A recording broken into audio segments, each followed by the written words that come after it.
전에도 한번 저희가 이혼 숙녀 캠프에 나온 부부들에 대한 이야기를 했는데 역대급 부부가 나왔어요. 걱정 부부라고. 그걸 보신 분들은 대부분 공감을 하실 거예요. 보통 사람이라면 그냥 헤어지는 게 서로에게 좋은 거 아닌가? 라고 생각할 텐데 그럼에도 불구하고 이 두 부부가 어떤 식으로든 잘 살 수 있을 방법이 있을까요? 일단은 제가 예민 얘기를 했을 때 두 가지 부류가 있다 그랬어요. 저 사람의 상태에 대해서 예민한 거랑 저 사람이 나를 어떻게 보는지에 대해서 예민한 거랑. 근데 아내분 기질은 후자 쪽이거든요. 남들이 나를 어떻게 보는 거를 굉장히 신경 쓰는 기질이에요. 기질 자체가. 그렇기 때문에 남편분이 무슨 얘기할 때 네가 그렇게 얘기하면 여기 있는 사람들이 날 뭐라고 생각하겠어 라는 말을 하잖아요. 그리고 자기만의 프레임이 굉장히 강해요. 본인이 생각하는 본인 프레임은 나는 되게 똑똑하고 굉장히 합리적인 사람이고 그리고 나는 손해보지 않는다라는 이 프레임이 있어요. 이게 이제 다 이어져 있는 거죠. 나는 손해보는 일을 하지 않기 때문에 난 굉장히 합리적이고 그렇기 때문에 난 굉장히 스마트하다, 똑똑하다. 그게 본인을 감싸고 있는 프레임이에요. 그렇기 때문에 자기에게 요만큼의 불이익이 오면은 득달같이 항의를 하는 거죠. 항의하지 않고 그냥 당하는 거는 멍청한 짓이다라는 생각에서 하는 행동이에요. 근데 이 기질의 특징이 걱정이 진짜 많아요. 그리고 이 답정너라고 하죠. 무슨 문제가 있어도 다 신경섬유종 때문이라고 얘기하잖아요. 의사들은 그것 때문일 수도 있고 아닐 수도 있다라고 얘기를 하는데 본인은 이것 때문이라는 답을 들어야 되는 거예요. 내가 원하는 신경섬유종 때문이다라는 답을 안 해주니까 이제 그렇게 얘기하잖아요. 거기는 병원이 좀 보수적이어서 이렇게 얘기하잖아요. 내가 봤을 땐 이게 맞는 것 같은데 심지어 권위자 찾아갔잖아요. 권위자가 그 스펙트럼이 넘기 때문에 꼭 그것 때문이라고 볼 수는 없다라고 얘기했음에도 불구하고 내가 원하는 답은 이것 때문이다 였거든요. 그냥 답정너예요. 이 프레임이 딱 있어요. 견고하게. 내가 들어야 할 말이 있고 그 말을 해주는 사람이 나한테 맞는 사람인 거예요. 이 사람의 프레임이 저렇게까지? 라고 생각할 정도로 너무 완고해요. 그렇기 때문에 모든 사람들이 다 이 프레임에 맞춰서 대답을 해주질 못한단 말이에요. 그러니까 이 아내는 굉장히 스트레스를 받죠. 나는 똑똑한 사람이고 나는 합리적인 사람인데 다른 사람들은 나를 자꾸 진상 취급하는 거야. 그러니까 왜 나 진상 취급해? 나는 되게 합리적인 건데 니네는 그렇게 당하고 살았어? 아니잖아. 근데 나는 당해야 돼? 이게 지금 아내분의 밑바탕에 깔려있는 심리인 거예요. 반면에 남편분은 진짜 이 남편분 좀 많이 짠하거든요. 왜 이혼을 안 하고 싶은지는 난 잘 모르겠어요. 어쨌거나 이 남편분은 내가 할 수 있는 데까지 하자라는 주의인 것 같아요. 근데 문제는 이 사람도 사람이기 때문에 어느 순간 이 남편분이 지쳐 떨어지는 순간이 있어요. 그럼 이 사람은 뒤도 안 돌아보고 갈 사람이란 말이에요. 근데 아내분이 그걸 몰라 지금.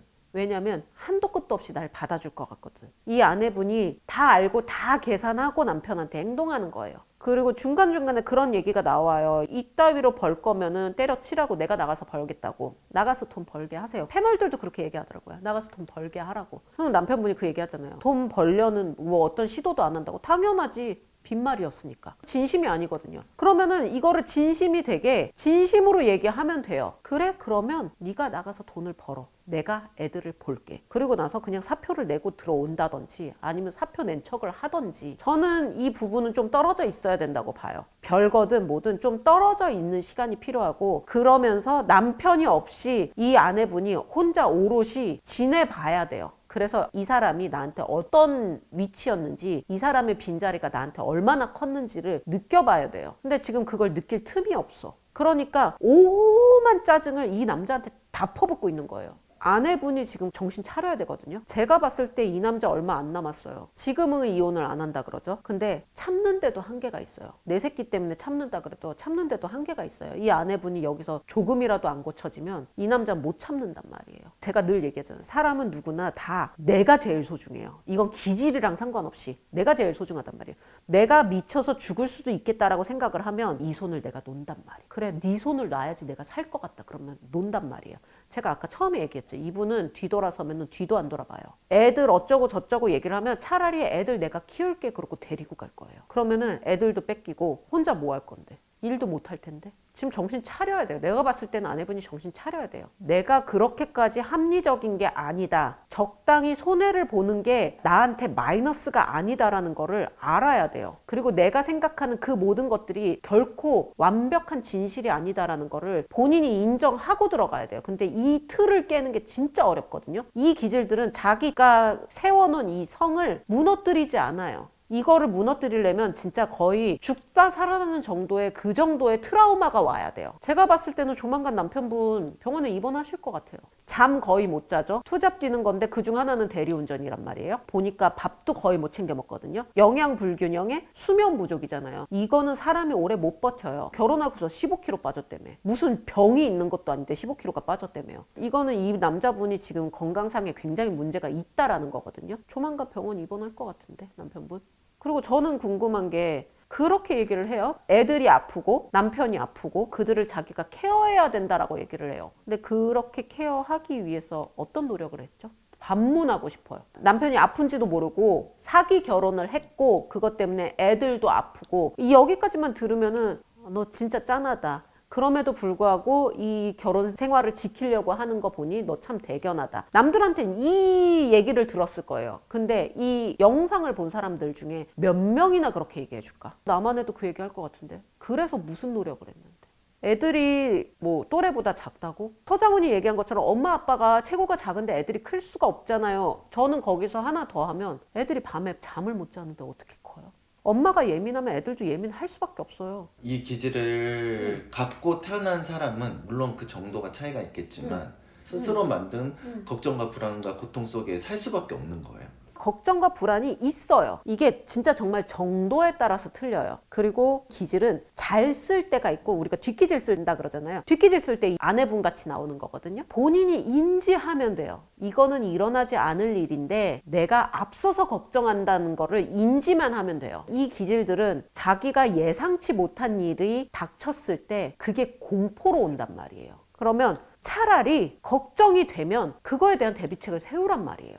애들이 발달이 느려. 엄마 아빠밖에 말을 못한대. 최소 8단어를 얘기를 해야 되는데 엄마 아빠밖에 말을 못한대. 그럼 내가 해줄 수 있는 것들이 있잖아요. 아이들이 입을 빨리 틔우게 하기 위해서는 뭐 해야 되는지. 말 자꾸 걸어주면 돼요. 엄마가 계속 말 시키고 계속 말 걸어주면 되고 동화책 읽어주고 차라리 그걸 공부하면 되잖아요. 우리 아이가 말이 느린 것 같은데 말이 느린 아이들을 위해서는 어떤 거를 하면 좋은지 그거를 차라리 공부를 하는 게 낫지 않아요? 방법이 지금 틀렸어. 걱정만 하고 있잖아요. 기질을 그렇게 쓸 거면 제대로 쓰라고. 대비책까지 세우란 말이에요. 왜 하다 말아? 이런 기질들은 보부상들이 많아요. 어디 나갈 때 이것도 필요할 것 같은데? 무슨 일이 있으면 이것도 필요할 것 같은데? 그렇게 해서 보부상들이 많단 말이야. 이거는 문제가 되지 않아요. 야, 무겁지 않냐? 이 소린 들을 수 있어도 만에 하나 일어날지 모르는 상황에 대해서 대비책을 세운 거잖아요. 근데 지금 이 사람은 걱정만 하잖아. 차라리 보부상처럼 들고 다니라고. 해결책을. 충분히 그렇게 할 수 있는데 옆에 잘 받아주는 샌드백 같은 남편이 있잖아요. 그러니까 어리광 맞는 거예요. 나는 걱정만 하고 해결책은 네가 알아서 해. 그 남편의 생각은 자기가 지금 돈을 못 벌어서 발생하는 일들이 많다고 생각하고 돈을 벌면 아내의 성격도 순화가 되고 상황도 많이 해결되지 않을까 이렇게 생각을 하던데 선생님 생각은 어떠세요? 조금 괜찮아져요. 근데 지금 이 상황에서 어떻게 더 할 건데요? 돈을 지금보다 정말 현저하게 많이 벌면 이 아내의 이 히스테릭한 면이 조금 잦아들어요. 근데 지금 상황에서 남편이 할 수 있는 게 없잖아요. 현실적으로. 어떻게 할 건데요? 이게 그러니까 성격이잖아요. 본인의 성격. 기질. 기질이잖아요. 이거를 온전히 그 사람의 잘못이라고 생각을 해야 되는 것인지. 내가 얘기했잖아요. 이 기질을 잘 쓰면 좋게 되는데 나쁘게 쓰면 이 꼴이 나거든요. 그거는 본인의 선택인 거예요. 이분은 그렇게 얘기할 거예요. 내가 어렸을 때 가정에서 부모님 사랑을 못 받아서 결핍이 있어서 우리 엄마가 나를 이렇게 안 키워서 그렇고, 그러면은 결핍이 있는 사람들은 다 삐뚤게 커야 되잖아요. 안 그런 사람도 있거든. 그 사람들은 뭐라고 얘기할 건데요? 그 사람들은 충분히 삐뚤게 나갈 수 있음에도 불구하고 안 그런 방법을 택한 거잖아요. 근데 본인은 지금 편한 방법 택했잖아. 남 탓하는 게 제일 편해요. 내가 마음을 바꾸고 내가 생각을 바꾸면 된다는 거가 포인트거든요. 근데 하고 싶지 않거든. 그러니까 남 탓하는 거야. 너 때문이야. 모든 게 다 신경섬유종 때문이래잖아요. 남편분이 이 여자분을 내려놔야 돼요. 자기가 다 해주려고 하면 안 돼. 받아주려고 하면 안 돼. 그 과정에서 진짜 온갖 폐악을 다 떨 거예요. 지금까지는 이게 진짜 얘 모습이 아니구나. 정말 끝에 끝을 볼 거예요. 근데 그 과정을 넘어가야 돼요. 그래야지 아내가 좀 괜찮아질 거예요.